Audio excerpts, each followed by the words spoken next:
आइए सुनते हैं कहानी जहां लक्ष्मी कैद है, जिसके लेखक हैं राजेंद्र यादव। जरा ठहरिए, ये कहानी विष्णु की पत्नी लक्ष्मी के बारे में नहीं, लक्ष्मी नाम की एक ऐसी लड़की के बारे में है जो अपनी कैद से छूटना चाहती है। इन दो नामों में ऐसा भ्रम होना स्वाभाविक है, जैसा कि कुछ क्षण के लिए गोविंद को हो गया था। एकदम घबराकर जब गोविंद की आंखें खुली तो वह पसीने से तर था और उसका दिल इतने जोर से धड़क रहा था कि उसे लगा कहीं अचानक उसका धड़कना बंद ना हो जाए। अंधेरे में उसने 5-6 बार पलकें झपकी। पहली बार तो उसकी समझ में नहीं आया कि वह कहाँ है, कैसा है। एकदम दिशा और स्थान का ज्ञान वह भूल गया। जब पास के हॉल की घड़ी ने 1 घंटा बजाया तो उसकी समझ में ही ना आया कि वह घड़ी कहाँ है, वह स्वयं कहाँ है और घंटा कहाँ बज रहा है। फिर धीरे धीरे उसे ध्यान आया। उसने जोर से अपने गले का पसीना पोंछा और उसे लगा उसके दिमाग में फिर वही खट खट गूंज उठी जो अभी गूंज रही थी।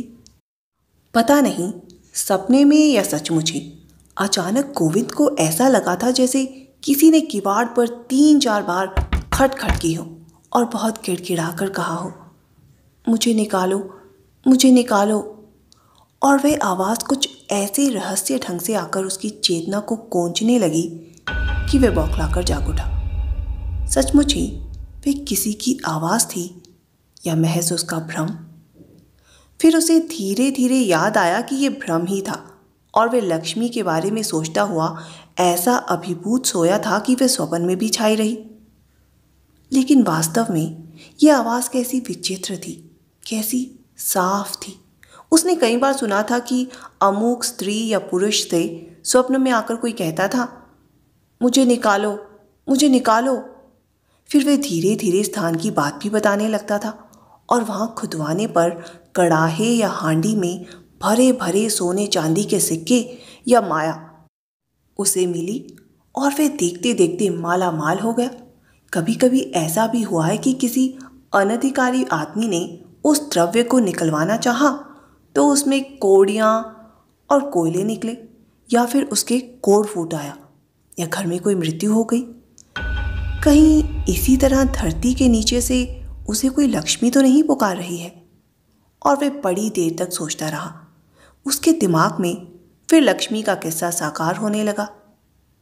वह मोहाच्छन सा पड़ा रहा। दूर कहीं दूसरे घड़ियाल ने फिर वही 1 घंटा बजाया। गोविंद से अब नहीं रहा गया। रजाई को चारों तरफ से बंद रखे हुए ही बड़े संभाल कर उसने कुहनी तक हाथ निकाला। लेटे ही लेटे अलमारी के खाने से किताब कॉपियों की बगल से उसने अध जली मोमबत्ती निकाली। वहीं कहीं से खोज कर दिया सलाई निकाली और आधा उठकर ताकि जाड़े में दूसरा हाथ पूरा न निकालना पड़े उसने 2-3 बार खिसकर दिया सलाई जलाई, मोमबत्ती रोशन की और पिघले मोम की बूंद टपकाकर उसे दवात के ढक्कन के ऊपर जमा दिया। धीरे धीरे हिलती रोशनी में उसने देख लिया कि पूरे किवाड़ बंद है और दरवाजे के सामने वाली दीवार में बने जाली लगे रोशनदान के ऊपर दूसरी मंजिल से हल्की हल्की जो रोशनी आती है वह भी बुझ चुकी है। सब कुछ कितना शांत हो चुका है। बिजली का स्विच यद्यपि उसके तख्त के ऊपर ही लगा था, लेकिन एक तो जाड़े में रज़ाई समेत या रज़ाई छोड़कर खड़े होने का आलस्य, दूसरे लाला रूपा राम का डर। सुबह ही कहेगा, गोविंद बाबू बड़ी देर तक पढ़ाई हो रही है, जिसका सीधा अर्थ होगा कि बड़ी बिजली खर्च करते हो। फिर उसने चुपके से, जैसे कोई उसे देख रहा हो, तकिए के नीचे से रजाई के भीतर ही भीतर हाथ बढ़ाकर वह पत्रिका निकाल ली और गर्दन के पास से हाथ निकालकर उसके 47वें पन्ने को 20वीं बार खोलकर बड़ी देर तक घूरता रहा। 1 बजे की पठानकोट एक्सप्रेस जब दहाड़ती हुई गुजर गई तो सहसा उसे होश आया। 47 और 48 जो पन्ने उसके सामने खुले थे उनमें जगह जगह नीली स्याही से कुछ पंक्तियों के नीचे लाइनें खींची गई थी। यही नहीं, उस पन्ने का कोना मोड़कर उन्हीं लाइनों की तरफ विशेष रूप से ध्यान खींचा गया था। अब तक गोविंद उन या उनके आसपास की लाइनों को 20 बार से अधिक घूर चुका था। उसने शंकित निगाहों से इधर उधर देखा और फिर एक बार उन पंक्तियों को पढ़ा। जितनी बार वह उन्हें पढ़ता, उसका दिल एक अनजान आनंद के बोझ से धड़क कर डूबने लगता और दिमाग उसी तरह भन्ना उठता जैसे उस समय भन्नाया था जब ये पत्रिका उसे मिली थी। यद्यपि इस बीच उसकी मानसिक दशा कई विकट स्थितियों से गुजर चुकी थी, फिर भी वे बड़ी देर तक काली स्याही से छपे कहानी के अक्षरों को स्थिर निगाहों से घूरता रहा। धीरे धीरे उसे ऐसा लगा ये अक्षरों की पंक्ति एक ऐसी खिड़की की जाली है जिसके पीछे बिखरे बालों वाली एक निरीह लड़की का चेहरा झांक रहा है। फिर उसके दिमाग में बचपन में सुनी कहानी साकार होने लगी। शिकार खेलने में साथियों का साथ छूट जाने पर भटकता हुआ एक राजकुमार अपने थके मांदे घोड़े पर बिल्कुल वीराने में समंदर के किनारे बने एक विशाल सुनसान किले के नीचे जा पहुंचा। वहां ऊपर खिड़की में उसे एक अत्यंत सुंदर राजकुमारी बैठी दिखाई दी, जिसे एक राक्षस ने लाकर वहां कैद कर दिया था। छोटे से छोटे विवरण के साथ खिड़की में बैठी राजकुमारी की तस्वीर गोविंद की आंखों के सामने स्पष्ट और मूर्त हो गई और उसे लगा जैसे वही राजकुमारी उस रेखांकित छपी लाइनों के पीछे से झांक रही है। उसके गालों पर आंसुओं की लकीरें सूख गई हैं, उसके होंठ पपड़ा गए हैं, चेहरा मुरझा गया है और रेशमी बाल मकड़ी के जाले जैसे लगते हैं, जैसे उसके पूरे शरीर से एक आवाज़ निकलती हो, मुझे छुड़ाओ, मुझे छुड़ाओ।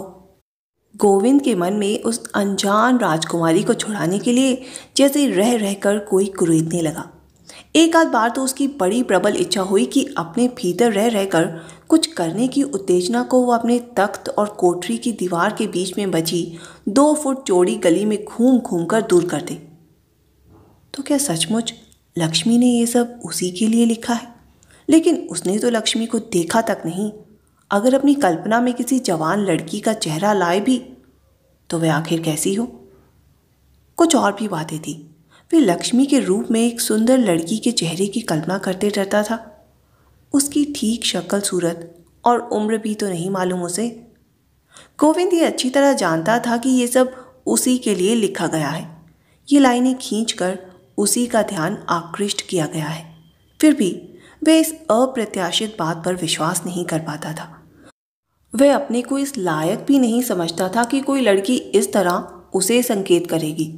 यूँ शहरों के बारे में उसने बहुत कुछ सुन रखा था, लेकिन ये सोचा भी नहीं था कि गांव से इंटर पास करके शहर आने के 1 हफ्ते में ही उसके सामने एक ऐसी ही सौभाग्यपूर्ण बात आ जाएगी। वह जब जब इन पंक्तियों को पढ़ता तब तक उसका सिर इस तरह चकराने लगता जैसे किसी 10 मंजिले मकान से नीचे झांक रहा हो। जब उसने पहले ये पंक्तियां देखी थी तो इस तरह उछल पड़ा था जैसे हाथ में अंगारा आ गया हो। बात यह हुई कि वे चक्की वाले हाल में ईंटों के तख्त जैसे बने चबूतरे पर बड़ी पुरानी काठ की संदूकची के ऊपर लंबा पतला रजिस्टर खोले दिन भर का हिसाब मिला रहा था। तभी लाला रूपा राम का सबसे छोटा 9-10 साल का लड़का राम स्वरूप उसके पास आ खड़ा हुआ। यह लड़का एक फटे पुराने से चेस्टर की, जो निश्चिंत ही किसी बड़े भाई के चेस्टर को कटवाकर बनवाया गया होगा, जेब में दोनों हाथों को ठूसे पास खड़ा होकर उसे देखने लगा। गोविंद जब पहले ही दिन आया था और हिसाब कर रहा था तभी ये लड़का भी आ खड़ा हुआ था।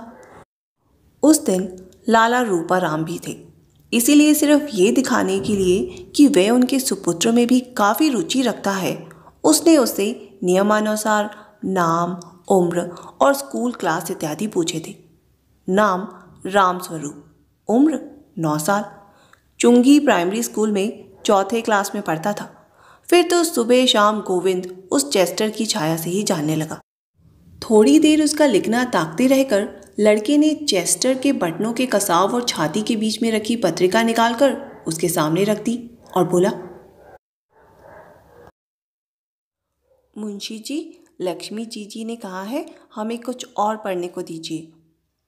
अच्छा, कल देंगे। मन ही मन भन्ना कर उसने कहा। यहाँ आकर उसे जो मुंशी जी का नया खिताब मिला उसे सुनकर उसकी आत्मा खाक हो जाती। मुंशी नाम के साथ जो एक कान पर कलम लगाए, गोल मैली टोपी, पुराना कोट पहने, मुड़े तुड़े आदमी की तस्वीर सामने आती है, उसे 20-22 साल का युवक गोविंद संभाल नहीं पाता। लाला रूपाराम उसी गांव के हैं। शायद उसके पिता के साथ 2-3 जमात पढ़े भी थे। शहर आते ही आत्मनिर्भर होकर पढ़ाई चला सकने के लिए किसी ट्यूशन इत्यादि या छोटे पार्ट टाइम काम के लिए लाला रूपाराम से भी वह मिला, तो उन्होंने अत्यंत उत्साह से उसके मृत बाप को याद करके कहा, भैया तुम तो अपने ही बच्चे हो, ज़रा हमारी चक्की का हिसाब किताब घंटे आधे घंटे देख लिया करो और मज़े में चक्की के पास जो कोठरी है उसमें पड़े रहो। अपना पढ़ो, आटे की तो यहाँ कमी है ही नहीं। और अत्यंत कृतज्ञता से गदगद जब वे उनकी कोठरी में आ गया तो पहली रात हिसाब लिखने का ढंग समझाते हुए लाला रूपाराम मोतिया बिंद वाले चश्मे के मोटे मोटे कांचों के पीछे से मोर पंखी के चंदोवे सी दिखती आंखों और मोटे होंठों से मुस्कुराते उसका सम्मान बढ़ाने को मुंशी जी कह बैठे तो वह चौंक गया। लेकिन उसने निश्चय कर लिया कि यहाँ जम जाने के बाद विनम्रता से इस शब्द का विरोध करेगा। राम स्वरूप से मुंशी जी नाम सुनकर उसकी भौहें तन गई, इसलिए उसने उपेक्षा से उत्तर दिया, कल जरूर दीजिएगा। राम स्वरूप ने फिर अनुरोध किया। हाँ भाई जरूर देंगे, उसने दांत पीसकर कहना चाहा, लेकिन चुप ही रहा। वह अक्सर लक्ष्मी का नाम सुनता था। हालांकि उसकी कोठरी बिल्कुल सड़क की तरफ अलग ही पड़ती थी, लेकिन उसमें पीछे की तरफ जो एक जालीदार छोटा सा रोशनदान था वह घर के भीतर नीचे की मंजिल के चौक में खुलता था। लाला रूपाराम का परिवार ऊपर की मंजिल पर रहता था और नीचे सामने की तरफ पंचक्की थी। पीछे कई तरह की चीज़ों का स्टोर रूम था। इस लक्ष्मी नाम के प्रति उसे उत्सुकता और रुचि इसीलिए भी बहुत थी कि चाहे कोठरी में या बाहर पंचक्की के हॉल में हर 5वें मिनट पर उसका नाम विभिन्न रूपों से सुनाई देता था। लक्ष्मी बीवी ने ये कहा है, रुपए लक्ष्मी बीवी के पास है, चाबी लक्ष्मी बीवी को दे देना। और उसके जवाब में जो एक पतली तीखी सी अधिकारपूर्ण आवाज़ सुनाई देती थी उसे गोविंद पहचानने लगा था। अनुमान से उसने समझ लिया कि यही लक्ष्मी की आवाज़ है, लेकिन स्वयं कैसी है उसकी एक झलक भर देख पाने को उसका दिल कभी कभी बुरी तरह तड़प सा उठता। लेकिन पहले कुछ दिनों उसे अपना प्रभाव जमाना था, इसलिए वे आंख उठाकर भी भीतर देखने की कोशिश न करता। अपनी कोठरी का एकमात्र दरवाज़ा बंद करके तख्त पर चढ़कर मकड़ी के जाले और धूल से भरे जालीदार रोशनदान से झांककर उसने वहाँ की स्थिति को भी जानने की कोशिश की थी। लेकिन ये कमबख्त जाली कुछ इस ढंग से बनी थी कि उसके फोकस में पूरा सामने वाला छज्जा और 1 आध फुट लोहे का जाल भर जाता था। वहाँ कई बार उसे लगा कि जैसे 2 छोटे छोटे तलुए गुजरे, बहुत कोशिश करने पर टकने दिखे। हाँ, है तो किसी लड़की के ही वह, क्योंकि साथ में धोती का किनारा भी झलका था। उसने एक गहरी सांस ली और तख्त से उतरते हुए बड़े एक्टराना अंदाज में छाती पर हाथ मारा और बुदबुदाया, अरे लक्ष्मी जालिम, एक झलक तो दिखा देती। मुंशी जी, तुम तो देख रहे हो, लिखते क्यों नहीं? राम स्वरूप ने जब देखा कि गोविंद धीरे धीरे होल्डर का पिछला हिस्सा दांतों से ठोकता हुआ हिसाब की कॉपी में अपलक कुछ घूर रहा है, तो पता नहीं कैसे ये बात उसकी समझ में आ गई कि वे जो कुछ सोच रहा है उसका संबंध सामने रखे हिसाब से नहीं है। उसने चौंक कर लड़के की तरफ देखा और चोरी पकड़ जाने पर झेम कर मुस्कुराया। तभी अचानक एक बात उसके दिमाग में कौंधी, ये लक्ष्मी राम स्वरूप की बहन ही तो है, ज़रूर उसका चेहरा इससे काफ़ी मिलता जुलता होगा। इस बार उसने ध्यान से राम स्वरूप का चेहरा देखा कि वे सुंदर है या नहीं, फिर अपनी बेवकूफ़ी पर मुस्कुराकर एक अंगड़ाई ली, चारों तरफ ढीले हुए कंबल को फिर से चारों ओर कस लिया और अप्रत्याशित प्यार से बोला, अच्छा मुन्ना, कल सुबह दे देंगे। उसकी इच्छा हुई कि वे लक्ष्मी के बारे में कुछ बात करें, लेकिन सामने ही चौकीदार और मिस्त्री काम कर रहे थे। असल में आज वे थक भी गया था। अचानक व्यस्त होकर बोला और जल्दी जल्दी हिसाब करने लगा। दुनिया भर की सिफारिशों के बाद उसका नाम कॉलेज के नोटिस बोर्ड पर आ गया कि वे ले लिए गए लड़कों में से है। आते समय कुछ किताब और कॉपियां भी वे खरीद लाया था। सो आज वे चाहता था कि जल्दी से जल्दी अपनी कोठरी में लेटे और कुछ आगे पीछे की बातें, दुनिया भर की बातें सोचता हुआ सो जाए। सोचे, लक्ष्मी कौन है, कैसी है, वे उसके बारे में किससे पूछे। कोई उसका हम उम्र और विश्वास का आदमी भी तो नहीं है। किसी से पूछे और रूपा राम को पता चल जाए तो। लेकिन अभी तीसरा ही तो दिन है। मन ही मन अपने पास रखी पत्रिकाओं और कहानी की पुस्तकों की गिनती करते हुए वे सोचने लगा कि इस बार उसे कौन सी देनी है।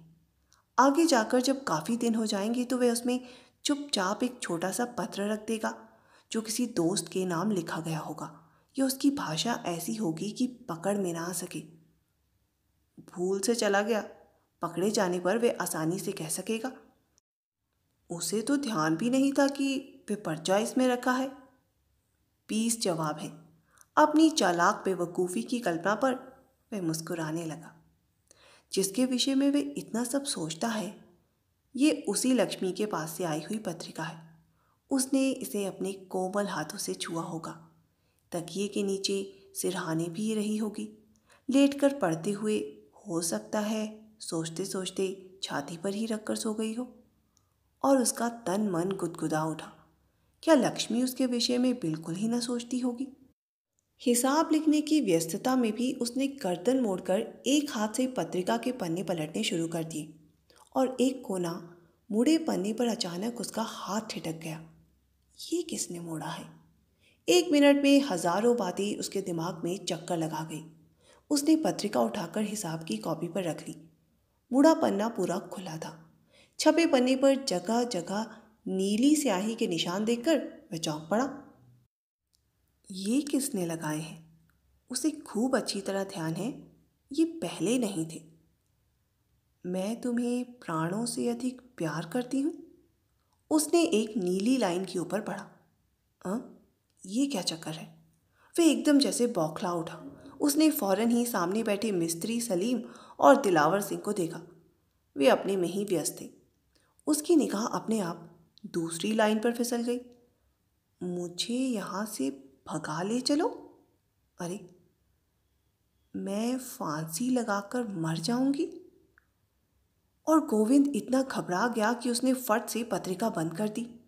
शंका से इधर उधर देखा, किसी ने तार तो नहीं लिया। उसके माथे पर पसीना उभर आया और दिल चक्की के मीटर की तरह चलने लगा। पत्रिका के उन पत्रों के बीच में ही उंगली रखे हुए उसने उसे घुटने के नीचे छिपा लिया। कहीं दूर से ही रंग बिरंगी कवर की तस्वीर देखकर ये कमबख्त चौकीदार ही ना मांग बैठे। क्या सचमुच ये निशान लक्ष्मी ने ही लगाए हैं? कहीं किसी ने मजाक तो नहीं किया? लेकिन मजाक उससे कौन करेगा? क्यों करेगा? ऐसा उसका कोई परिचित भी तो नहीं है कि यहाँ 3 दिन में ही ऐसी हिम्मत कर डाले। उसने फिर पत्रिका निकालकर पूरी उलट पुलट डाली। नहीं, निशान वही हैं, बस। वे उन तीनों लाइनों को फिर एक साथ पढ़ गया और उसे ऐसा लगा जैसे उसके दिमाग में हवाई जहाज भन्ना उठा हो।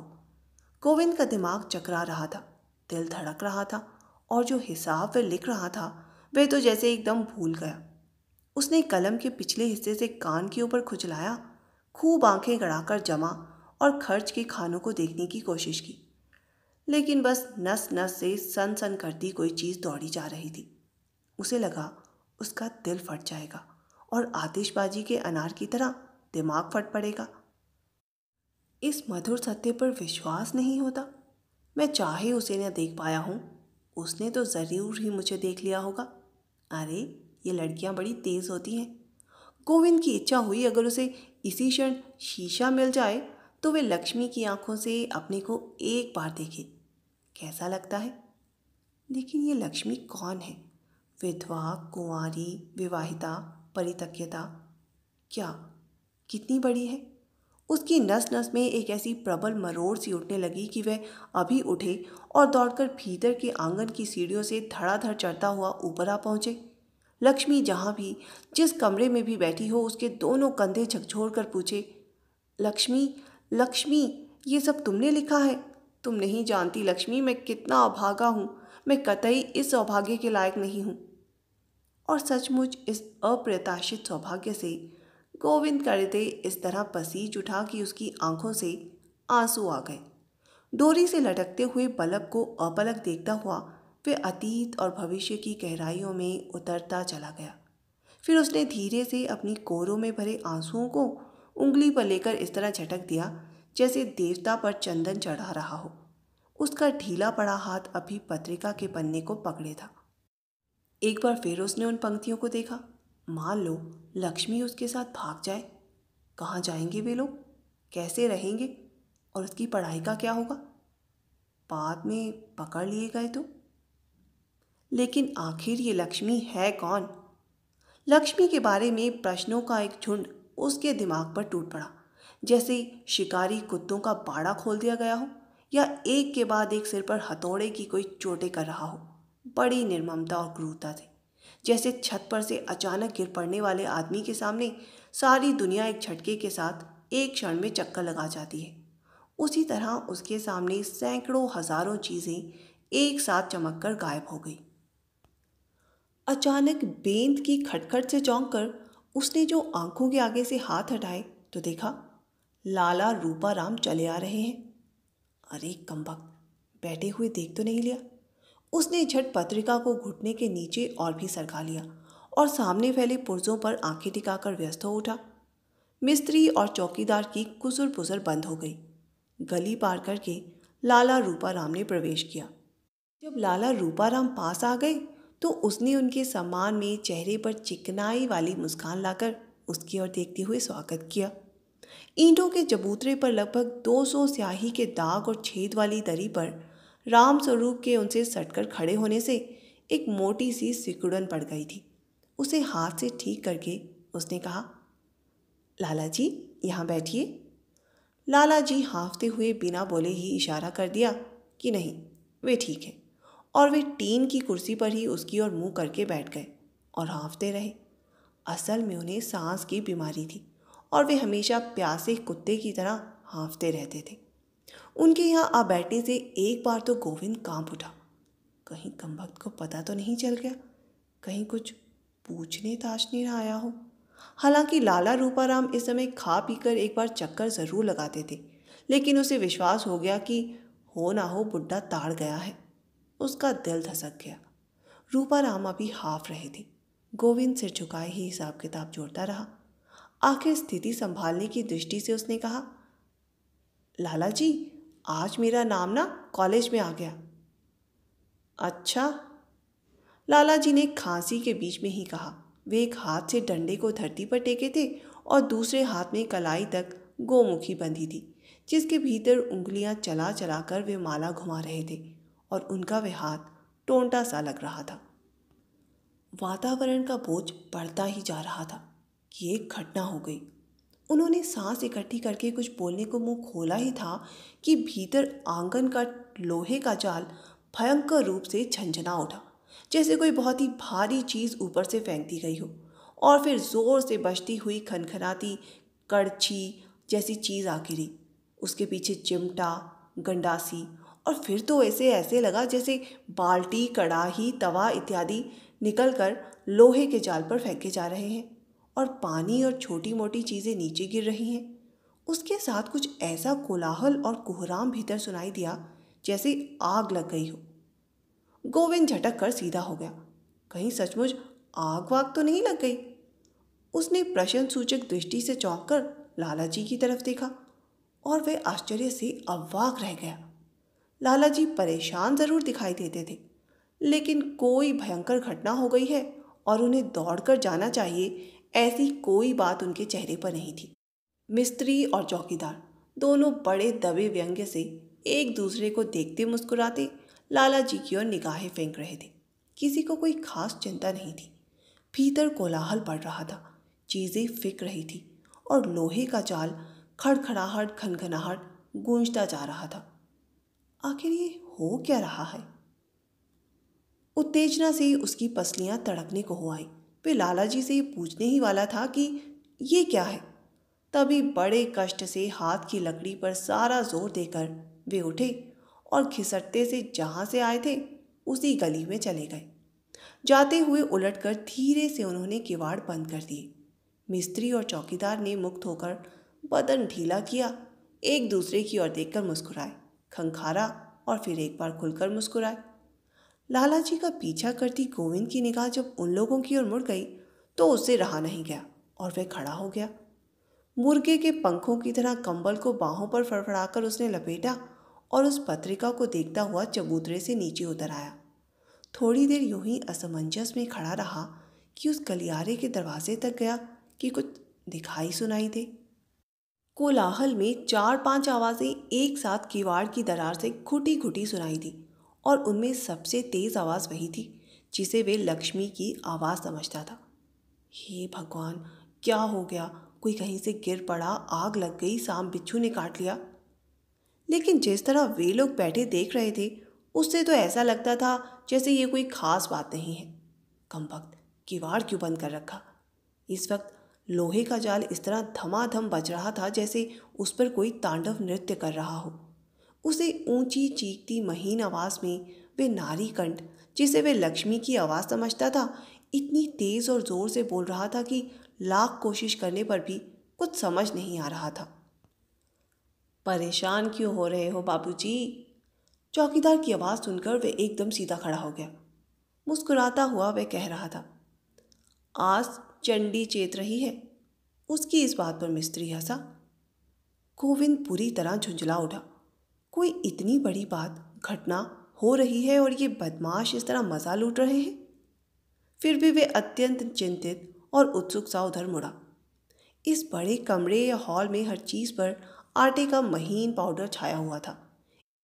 तभी पीछे से मिस्त्री की आवाज आई, लाला कुछ नामा ढीला करे तो उस लड़की पर जिन का साया है, उसका इलाज तो हम अपने मौलवी बदरुद्दीन साहब से मिनटों में करा दें।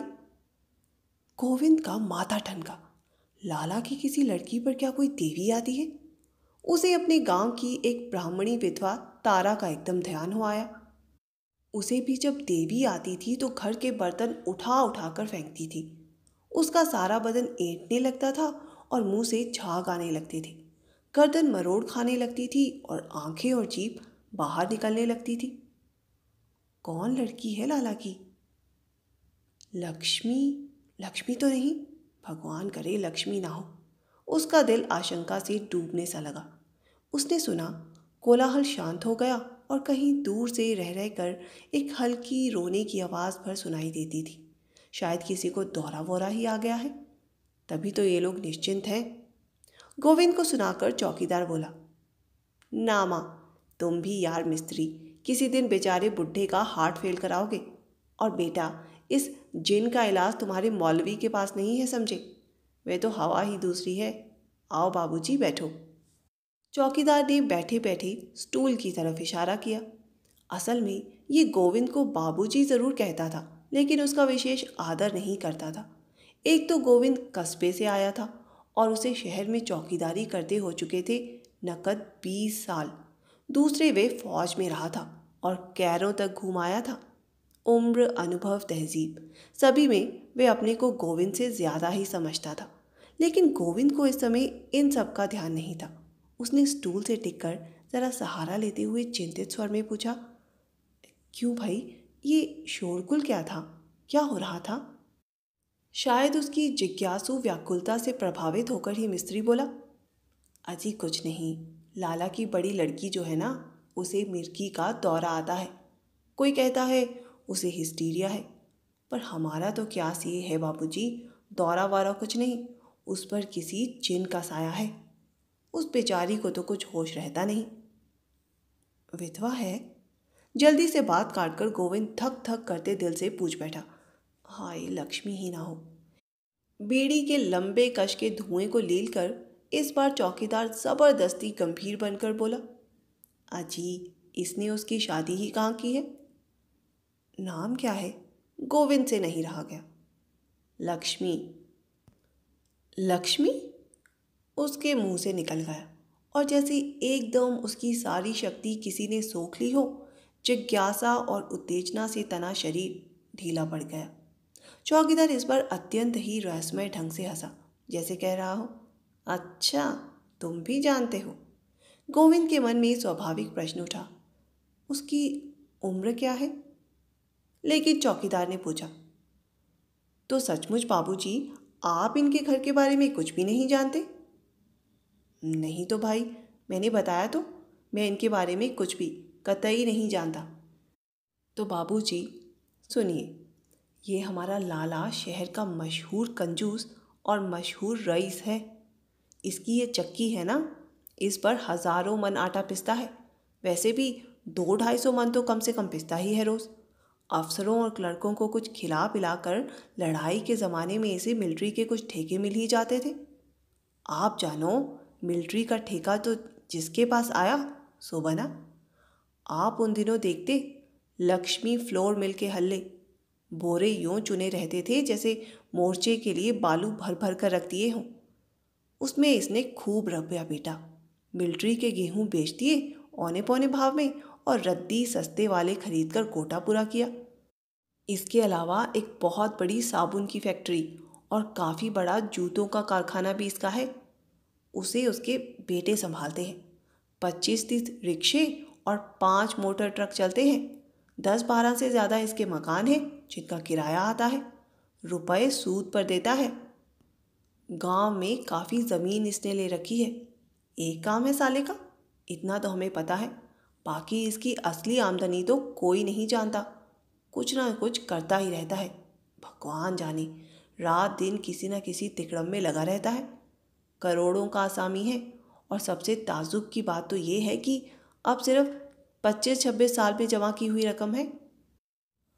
चौकीदार की बातें गौर और रुचि से सुनते हुए भी गोविंद के मन में एक बात टकराई।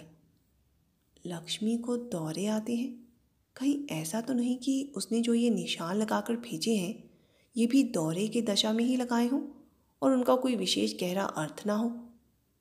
इस बात से सचमुच उसे बड़ी निराशा हुई। फिर भी उसने ऊपर से आश्चर्य पकड़ करके पूछा, सिर्फ 25-26 साल? नई पीढ़ी जलाते हुए चौकीदार ने जरा जोर से सिर हिलाया। गोविंद ने सोचा, और लक्ष्मी की उम्र क्या होगी? और कंजूसी की तो हद आपने देख ही ली होगी। बुढ़ा हो गया है, सांस का रोग हो रहा है, सारा बदन कांपता है, लेकिन एक पैसे का भी फायदा दिखेगा तो 10 मील धूप में धांवता हुआ पैदल जाएगा। क्या मजाल जो सवारी कर ले। गर्मी आई तो पूरा शरीर नंगा, कमर में धोती, आधी पहने आधी बदन में लपेटे। जाड़ा हुआ तो यही ड्रेस। बस इसी में पिछले 10 साल से तो मैं देख रहा हूँ।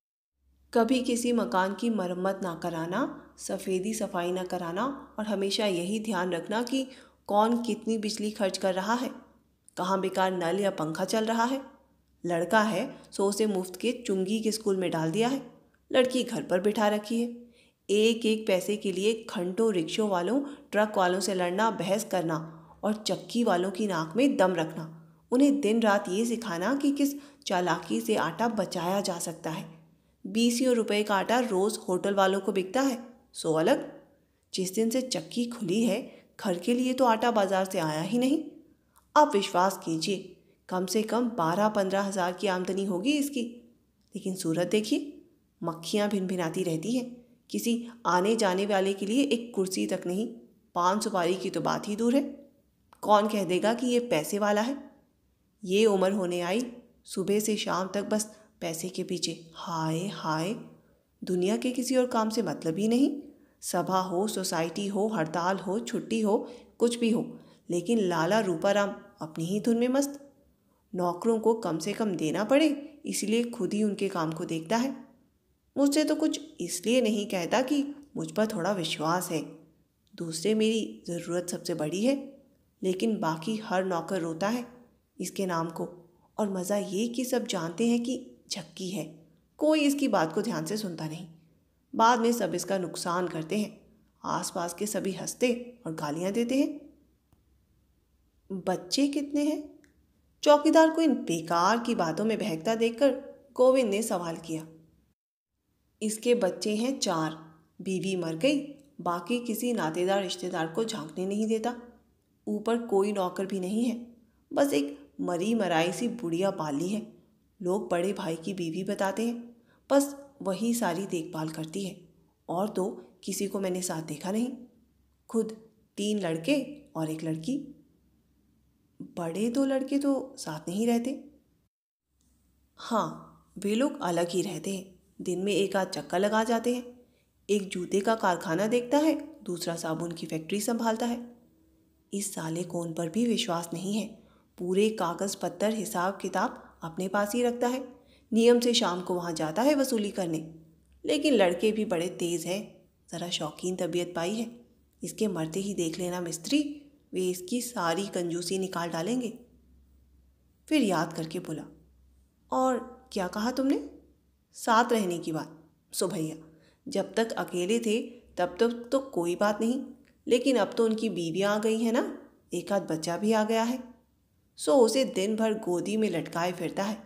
इसके घर में एक चंडी जो है ना, उसके साथ सबका निभाव नहीं हो सकता। कौन? लक्ष्मी? गोविंद के मुंह से निकल गया। जी हाँ, उसकी बदौलत तो ये सारा खेल है। वही तो इस भंडारे की चाबी है। वह ना होती तो ये सब तामझाम आता कहाँ से? उसने तो इसके दिन ही पलट दिए, नहीं तो था क्या इसके पास। इस बार ये बात चौकीदार ने ऐसे लटके से कही जैसे सचमुच किसी रहस्य की चाबी हो। कैसे भाई? गोविंद पूछ बैठा। उसका दिमाग चकरा गया।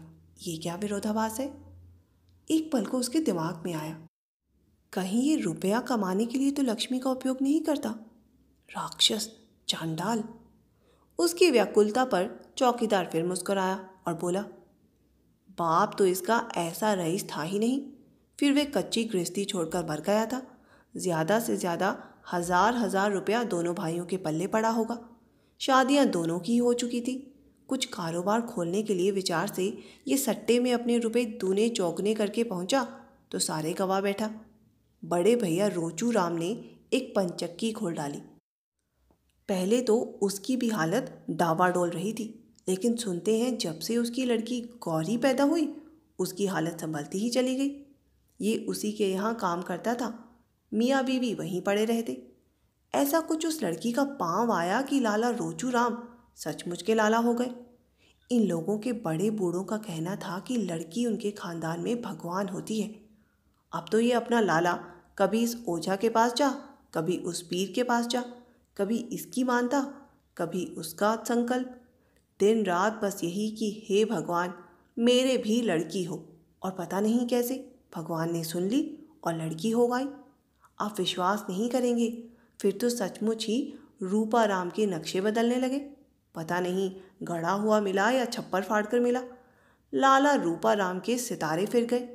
इसे विश्वास होने लगा कि ये सब इसी की कृपा है और वास्तव में ये कोई देवी है।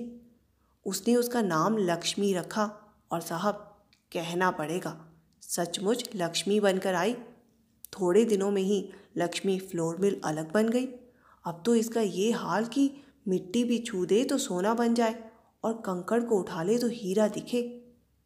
फिर आ गई लड़ाई और उसके पंजे छक्के हो गए। इसे ठेके मिलने लगे। एक के बाद एक मकान खरीदे जाने लगे। सामान लाने ले जाने वाले ट्रक आए। इधर रोचू राम भी फल रहा था और दोनों भाई गर्व से कहते, हमारे यहाँ लड़कियाँ लक्ष्मी बनकर ही आती हैं। लेकिन फिर एक ऐसा वाकया हो गया कि तस्वीर ही बदल गई। चौकीदार दिलावर सिंह जानता था कि ये उसकी कहानी का क्लाइमैक्स है, इसलिए श्रोताओं की उत्सुकता को झटका देने के लिए उसने उंगलियों में दबी व्यर्थ जलती बीड़ी को 2-3 कश लगाकर ख़त्म किया और बोला, गौरी शादी लायक हो गई थी। शायद किसी पड़ोसी लड़के को लेकर कुछ ऐसी वैसी बातें भी लाला रोचू राम ने सुनी। लोगों ने भी उंगलियां उठाना शुरू कर दिया तो उन्होंने गौरी की शादी कर दी। बस उसकी शादी होना था कि जैसे एकदम सारा खेल बिगड़ गया। उसके जाते ही लाला एक बहुत बड़ा मुकदमा हार गया। भगवान की लीला देखिए, उन्हीं दिनों उसकी पंचक्की में आग लग गई। कुछ लोगों का कहना तो ये है कि किसी दुश्मन का काम था। जो भी हो, बड़े हाथी की तरह जो एक बार की गिरे तो उठना दुश्वार हो गया। लोग रुपया दाब गए और उसका दिवाला निकल गया। दिवाला क्या जी, एक तरह से बिल्कुल मटिया मेट हो गए। सब कुछ चौपट हो गया, छल्ला छल्ला तक बिक गया। एक दिन लाला जी की लाश तालाब में फूली हुई मिली। अब तो हमारे लाला रूपाराम को सांप सूंघ गया। उनके कान खड़े हुए और लक्ष्मी पर पहरा बिठा दिया गया। उसे स्कूल से उठा लिया गया और वह दिन सो आज का दिन। बेचारी नीचे नहीं उतरी। घर के भीतर ना किसी को आने देता है ना जाने देता है। मास्टर रखकर पढ़ाने की बात पहले उठी थी, लेकिन जब सुना कि मास्टर लोग लड़कियों को बहकाकर भगा ले जाते हैं तो वे विचार एकदम छोड़ दिया। लक्ष्मी खूब रोई पीटी, लेकिन इस राक्षस ने उसे भेजा नहीं। सुनते हैं लड़की देखने दिखाने लायक। अरे देखने दिखाने लायक क्या, हमने खुद देखी है। जिधर से निकल जाती उधर बिजली सी कौन जाती। 100 में एक है। स्कूल में भी सुनते हैं बड़ी तारीफ थी, लेकिन सबकी साले ने रेड कर दी। उसे ये विश्वास हो गया कि ये लड़की सचमुच लक्ष्मी है, और जब ये दूसरे की हो जाएगी तो एकदम इसका भी सत्यानाश हो जाएगा। इसी डर से ना तो किसी को आने जाने देता है और ना उसकी शादी करता है। उसकी हर बात पर पुलिस के सिपाही की तरह नज़र रखता है। उसकी हर बात मानता है, बुरी तरह उसकी इज्जत करता है, उसकी हर जिद पूरी करता है, लेकिन निकलने नहीं देता। लक्ष्मी 16 की हुई, 17 की हुई, 18, 19, साल पर साल बीत गए। पहले तो वो सबसे लड़ती थी, बड़ी चिड़चिड़ी और ज़िद्दी हो गई थी। कभी कभी सबको गाली देती और मार भी बैठती थी। फिर तो मालूम नहीं घंटों रात भर पड़ी पड़ी ज़ोर से रोती रहती। फिर धीरे धीरे उसे दौरा पड़ने लगता। उसकी ठीक उम्र तो किसी को भी पता नहीं, लेकिन अंदाज से 25-26 से कम क्या होगी। दौरा ना पड़े तो बेचारी जवान लड़की क्या करे। उधर पिछले 5-6 साल से तो ये हाल है कि दौरे में घंटे 2 घंटे वे बिल्कुल पागल हो जाती है। उछलती कूदती है, बुरी बुरी गालियाँ देती है, बेमतलब रोती हंसती है, चीज़ें उठा उठा कर इधर उधर फेंकती है। जो चीज़ सामने होती है उसे तोड़ फोड़ देती है, जो हाथ आता है उससे मारपीट शुरू कर देती है और सारे कपड़े उतार कर फेंक देती है। बाप बेचारा सिर पीटता है, गालियाँ खाता है और सब कुछ करता है, लेकिन पहरे में ज़रा ढील नहीं होने देता। चुपचाप सिर पर हाथ रखकर बैठा बैठा सुनता रहता है। क्या ज़िंदगी है बेचारी की। मेरी तो उम्र नहीं रही, वरना कभी मन होता है ले जाऊं भगाकर, होगा सो देखा जाएगा। और एक तीखी व्यथा से मुस्कुराता हुआ चौकीदार देर तक आग को देखता रहा। फिर धीरे से होंठ चबाकर बोला, इसकी तो बोटी बोटी गर्म लोहे से दागी जाए और फिर बांध कर गोली से उड़ा दिया जाए। गोविंद का भी दिल भारी हो आया था। उसने देखा बूढ़े चौकीदार की आंखों में सामने की बरोसी की धुंधली आग की परछाई झलमला रही है।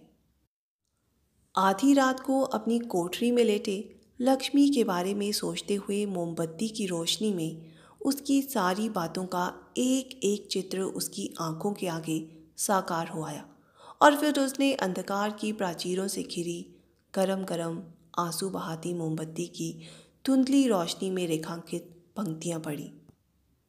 मैं तुम्हें प्राणों से अधिक प्यार करती हूँ, मुझे यहाँ से भगा ले चलो, मैं फांसी लगाकर मर जाऊंगी। गोविंद के मन में अपने आप एक सवाल उठा, क्या मैं ही पहला आदमी हूँ जो इस पुकार को सुनकर ऐसा व्याकुल हो उठा है, या औरों ने भी इस आवाज़ को सुना है और सुनकर अनसुना कर दिया है? और क्या सचमुच जवान लड़की की आवाज़ को सुनकर अनसुना किया जा सकता है?